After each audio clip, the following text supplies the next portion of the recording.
I'm not going to compete. My goal isn't to compete. So what is it that I ultimately want? I think if I had to break things down, I want to be a fit 50-year-old. I'm doing it for 30 minutes. Got to increase the level action. All right, guys, how's it going? 7th official video, but it's probably only vlog number 2 ever. I'm going to discuss my current training.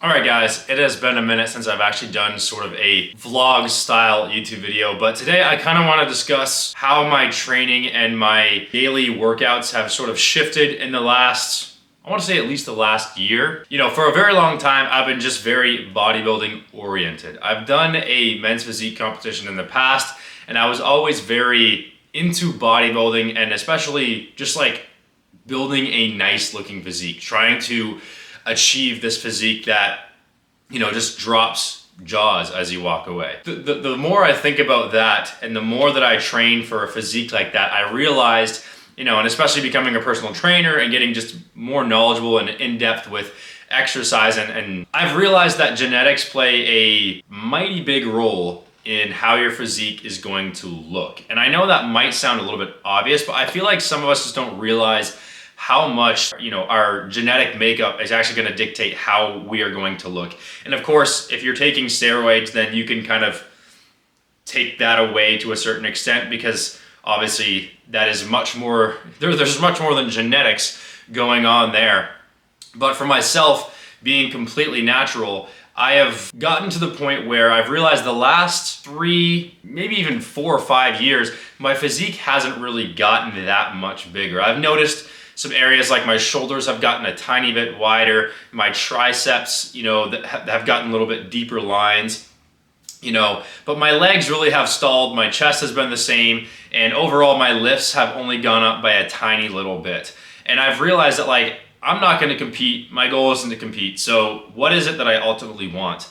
And I'll be 29 this year. That's not old by any means, and I'm not saying that I'm old, but the older that I get, I start to realize that there's certain mobility aspects and athletic components that I really want to hold on to. You know, I always look at some of the older guys in my gym, and some of the guys who have been going there for years, you know, since I've been going to that gym, you know, they're very consistent. They've been lifting weights, but their mobility just doesn't seem, you know, even though they're lifting weights and they kind of train very much like a bodybuilder, it just doesn't seem like it's benefiting them that much, right? Like doing a lot of machines, you know, just doing a lot of the same things that they've always done, you know, and I watch them walk into the gym sort of slouched over, walking really slow, and it just doesn't seem like they're very athletic, you know, and they're in their 50s and it seems like they work out all the time. And, you know, I start to think about my own capabilities that have been diminishing over time, you know, my ability, you know, my cardio endurance. But I've realized that, like, if you can't run a few kilometers without basically passing out, or you can't jump on a box that's like 2 feet high, are you even fit? Can you even call yourself, you know, a fitness influencer if that's what you're trying to be? Or even as myself as a personal trainer, can I even consider myself a good personal trainer if I can't really do a lot of these different basic athletic movements? I started to think about, all right, when I'm 50, what do I want to do? You know, I want to still be able to jump. You know, I still want to have the ability to just jump. No matter how high it is, I want to be able to jump off the ground. I know a lot of old people who just can't even think about jumping, right? And that's kind of sad in a sense, right? And not only just is having that ability cool, but I believe that that ability allows you to stay healthier for a longer period of time, to keep the mobility for a longer period of time. And I think things like deadlifting and barbell squatting is great. I think bench pressing is great, but I think there comes a certain point where, like, pushing these extreme numbers isn't necessarily making you any healthier. It's actually making you less healthy. Like, we have to remember that, like, the more muscle mass that we pack on, the harder our body has to work to feed all of those cells that we've created. The more food we have to eat, the more the food gets digested, and just our entire system is just doing a lot more work and working a lot harder. So therefore, we are almost aging ourselves a little bit faster. Now, I'm not saying more muscle is bad. I think more muscle definitely benefits most of the average people. But I think when you start dabbling into steroids or just dabbling into gaining too much muscle, things can become difficult because then you have to train with more weight, you know, especially when you get up to 300, 400, 500 pounds on your deadlifts and your squats. Every set, every rep that you do is a risk of injury, you know, which is ultimately going to maybe destroy your mobility for life or destroy your ability to train for great mobility in the future, right? So I've kind of decided that I want to take a step back from just like, you know, pushing my deadlifts and my squats to the maximum and start focusing more on like, how long can I run for? You know, how deep can my squat go? How flexible am I? Making sure my knees are healthy, making sure my lower back is healthy. You know, I'm just sort of thinking about the future, and I'm sort of thinking about, you know, being an actual athlete and not just someone who just lifts weights so that I can have a six-pack for Instagram, right? Because I feel like that's definitely not benefiting me, other than the fact it's benefiting my ego. It makes me feel good that I'm actually exercising and doing something, which I think is great. But at the same time, we need to train like we are an amateur athlete if we truly want to be a fit 50-year-old. So I think if I had to break things down, I want to be a fit 50-year-old. And this journey that I'm on right now is sort of figuring out how to balance the bodybuilding and the hypertrophy aspect of, you know, utilizing a lot of machines and getting the pump, chasing the pump, right? I still love that, but I've also really grown to love running because, you know, the way I see it is weightlifting is, let's just be real. Once you get into it and you fall in love with it, weightlifting and bodybuilding is actually super easy to stay consistent with.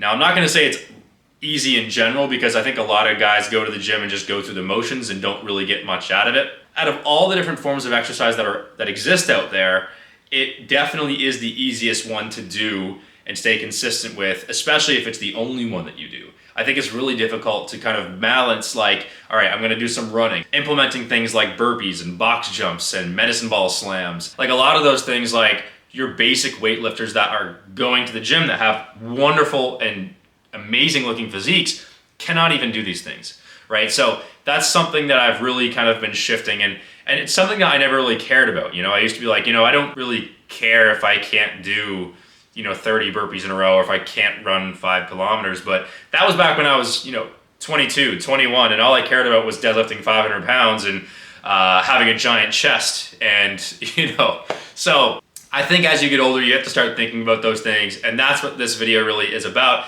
So I'm gonna take you guys to the gym and I'm gonna show you some of the movements that I've been doing. You know, I wanna see you guys get out of your comfort zone with exercise as well. Anyway, let's go to the gym. Here we go. Austin Matthews Prime. I'm actually a huge fan of Prime, to be honest. A lot of people talk shit about them. My friends don't like them because they're not a fan of Logan Paul, but honestly, you can't knock the drink. It's actually an amazing drink. Pretty weak on electrolytes, just full of potassium and vitamin A, but other than that, the flavor's good, but I have not had this one.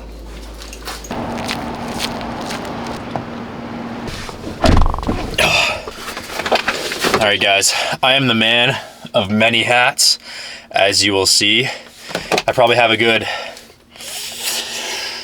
I want to say I have a good 30 to 40 hats that I rotate to, but this is not a gym hat.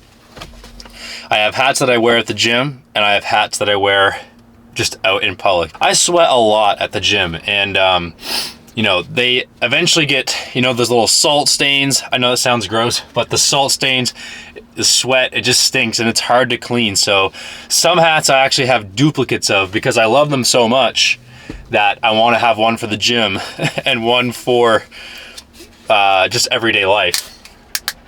So here's the taste test of the Austin Matthews Prime. Let's give it a go.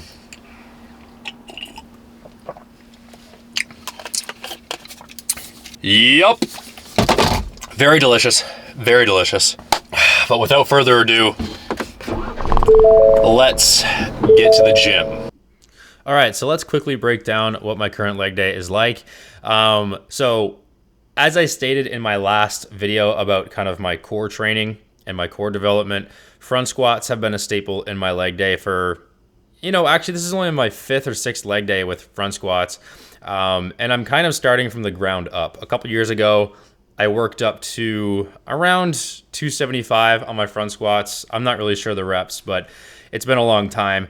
And I really avoided this movement because it sucks. It's like the hardest form of a squat that I think that you can do. But I think that being said, it is one of the more beneficial forms of a squat, especially when it comes to performance in your core and just overall strength and posture. It really forces you to keep your form throughout the entire motion. And as you can see in this next clip with this set, I can tell that I'm actually just dropping down too much with my squats. I'm dropping too fast. So I think moving forward, I'll have to control the descent on my reps, because I think sometimes, especially when I get to like set 2, set 3, and I'm starting to feeling exhausted, my form gets a little sloppy and I'm like rushing through the amount of reps. And I think I did 3 sets of 12 reps here, I believe. But anyways, on a side note, it's funny when I bring my actual camera into the gym. So just to give you guys like a little bit of a pre-frame or whatever, I'm from New Brunswick, Canada, and I don't really think anybody here cares about what goes on the internet as much as they do everywhere else. And they don't really care about YouTube or filming or whatever it might be. So when I bring my actual camera on a tripod into the gym, a lot of people are kind of like, they'll either ask, what are you doing? Or what's that rig you got there?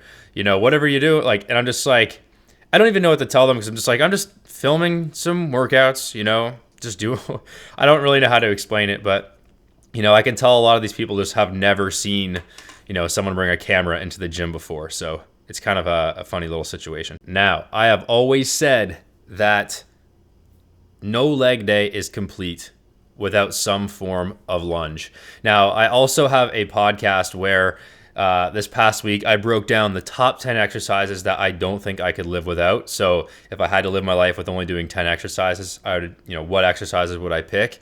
And you guys can listen to that on Spotify or wherever, Apple Music, all the main platforms. But one of the exercises that I selected was a dumbbell reverse lunge. Now that's kind of what I'm doing here. I'm not really moving. It's more of a static, just stationary lunge, but I'm really trying to emphasize, knees over toes. And this is a movement that I learned from the knees over toes guy. If you follow his channel on YouTube, he has some great advice and great information on, and even great tools for keeping your knees basically bulletproof, which I think is important. When I talk about being fit over 50, that's strengthening your knees is one of the main things you're going to want to do. All right, so this movement is relevantly new. It's not something I haven't done, but I'm adding it back in because I've been also incorporating conventional deadlifts back into my routine again. And this is a behind the back deadlift. Now, I'm only using 25 on each side just simply because it is a very awkward movement, but just watch the pattern. Watch my form as I go through this motion, because it essentially forces you to have the perfect deadlift form that you could possibly have.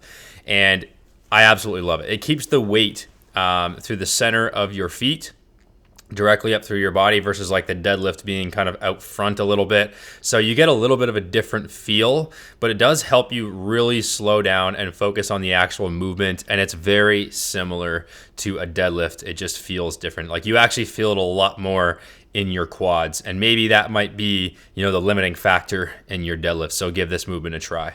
This next movement is pretty popular right now. It's another movement that Knees Over Toes guy has brought to light, and also other podcasts like I've heard Dr. Andrew Huberman bring it up before, and many other fitness podcasts I'm sure have mentioned this, but I've been doing this for a while now. So if you're somebody who runs a lot or does a lot of jumping, this movement is great for you. So basically you're practicing dorsiflexion, which works the tibialis anterior muscles on the front of the shin. And as you can see here, I've actually added a band so that way I can externally rotate my feet, because I've noticed that within my squats and my deadlifts, once I get fatigue, I can feel myself fighting against that, like when my knees are wanting to cave inwards. So I figured maybe I'll add a band to this movement to help me practice that external rotation and just strengthen those muscles that may or may not help me throughout my squats and my deadlifts when things get tough. So now I'm going into a sissy squat variation. So I'm up on a platform so that way my knees can go a little deeper. And I've also got the TRX straps there for balance, and also if I need to kind of catch myself so I don't fall over, those are there as well. But again, this is really great for strengthening the knees, just really trying to create bulletproof knees. Now this exercise gives you an incredible pump. So if you're like, oh man, I can't go my workout without, machines or without like a leg extension, this is like the body weight version of a leg extension. And by the end of this, after I finished 3 sets of this, and I think I only did like 8 to 10 reps, my quads were pumped. Not to mention I could really feel, the next day, from this movement, my knees were they just needed some recovery time. So this really, I've strengthened my knees. At least it felt like, they were doing something good. Now, as far as building glutes, I think that the kettlebell swing, especially when you go super heavy and a little bit wider, is very underrated for glutes.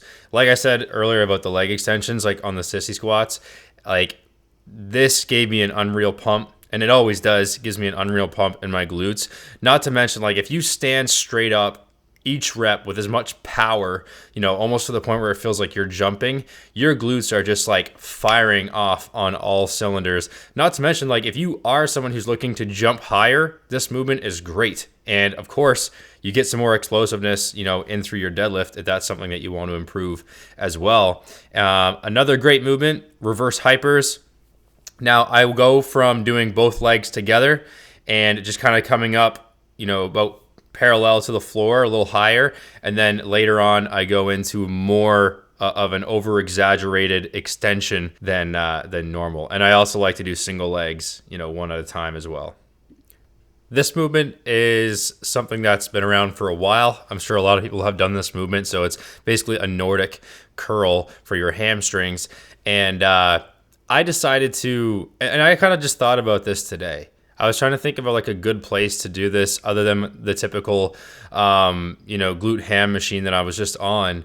So I decided to try it out on the back extension machine because it had like the ankle pads, and I just got looking at it and I was like, I think that could work. So yeah, and it ended up actually working because the pad that your back normally sits on is like a safety pad for like you to fall on, and then you can just like go from there. So if you haven't tried this movement, give it a shot. It's like doing a lying hamstring curl with your own body weight. So it's not something that's relevantly easy. You definitely have to mostly just focus on the negative portion and then go from there. You guys are unaware of that.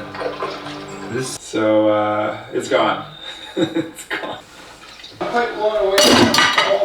Post-workout meal is finished. I had steak, cucumbers, an entire tomato, and 4 or 5 like mini potatoes in the air fryer. So pretty whole foodish. And I had a protein shake as well, of course. Whey protein, a little bit of a life hack. If you use your little, oh, that was wet. Put a little water, just a small little cup, bzzz, 1 chug, and you've got 25 grams of protein. So honestly, if you take a scoop of protein, mix it with water, mix it with that thing, within 30 seconds, you got yourself like 25 to 30 grams of protein, depending on the brand that you have. But that's how easy it is to get protein in. Like, I feel like a lot of people just make it so complicated to get their protein in when supplements have been around for a very long time. I can't drink that stuff. Oh. Like, I would rather have 2 gulps of a vanilla protein shake or whatever flavor you choose than to spend 30 minutes cooking chicken breast and eating whatever, you get tired of chicken breast, right? It's just a lot more difficult to get your protein in. I'm a huge advocate for whey protein, so highly recommend. All right, guys, because I am also dieting, I have to do something every time that my girlfriend leaves. Now, Valentine's Day did just go by, and she got me all of my favorite snacks, all of my favorite treats. My diet, let's just say, was complete garbage for about a week. Now, she's gone. Not like I'm jumping up and down for joy about that, but I feel like my diet can now go back to 110% versus like 80%. Hopefully she's not watching this, but basically I'm going to throw out everything that she bought me. There's really not that much left though. Okay, number one, Pop-Tarts. One package like this is 370 calories, okay? I mean, do the math. It's not that great when you're trying to lose body fat, plus just eating two does not do the trick. Some Lindor chocolates, I don't know. I'm reevaluating this now. I don't know if I want to throw this out. I just feel so bad. Watermelon candies. Those are not my favorite, however, but she does know that I like, I kind of like just gummies in general. I do like those. Okay, I guess that's honestly it. I guess she got me these two. You know how like your conscience, you've got like the angel over here and like the devil over here?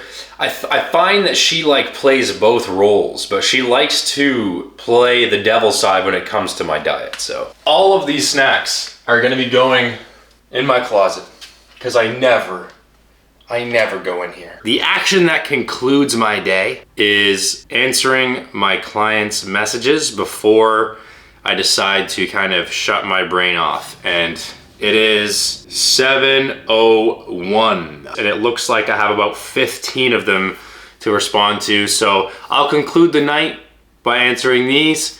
But the moral of today's video is don't let women get in the way of having a great physique and just being overall badass, okay? Right, because sometimes you don't know real temptation until you have a girlfriend. And other moral of the story is step out of your comfort zone with training. It's not about how you look, it's about what you can do, right? And I always say, like, if you focus on performance, you focus on mobility, keeping your body fat down, whatever you are capable of doing, your body's going to reflect the type of performance and the type of movements that you do. The health that you have, your body is going to reflect that. Anyways, peace guys.